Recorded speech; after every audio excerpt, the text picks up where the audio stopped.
Oh, hello again. I was just looking for the story where Thomas first pulls the breakdown train. I'm pretty sure that's also where Thomas first gets his own branch line. Do you know this story? Thomas and the breakdown train. Every day, the Fat Controller came to the station to catch his train, and he always said hello to Thomas. There were lots of trucks in the yard, and Thomas worked hard to push and pull them to their right places. But on a siding by themselves were some trucks that Thomas was told he mustn't touch, and two strange things that his driver called cranes. That's the breakdown train, he said. The cranes are for lifting heavy things like engines and coaches and trucks when there's an accident. One day, Thomas was in the yard when he heard an engine whistling, "Help! Help!" And a goods train came rushing through, much too fast.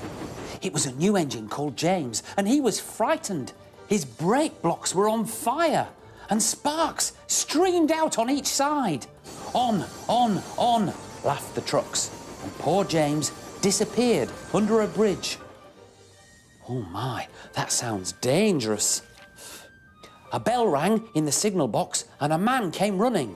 "James is off the line! The breakdown train, quickly!" So Thomas was coupled on. "Hurry, hurry, hurry," he puffed. "Bother those trucks and their tricks. I hope poor James isn't hurt." They found poor James and the trucks at a bend in the line. The brake van and the last few trucks were on the rails, but the front ones were in a heap. James was in a field with a cow looking at him.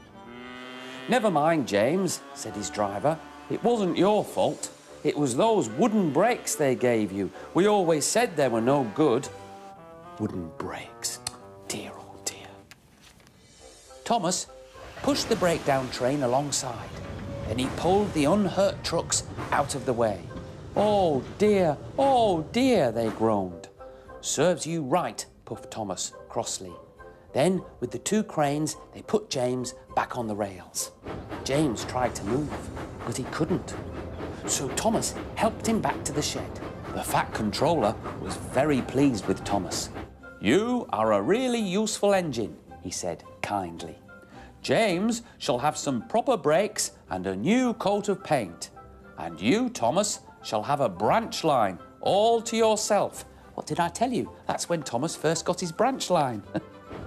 Now Thomas is as happy as can be. He has a branch line all to himself and puffs proudly backwards and forwards with two coaches all day.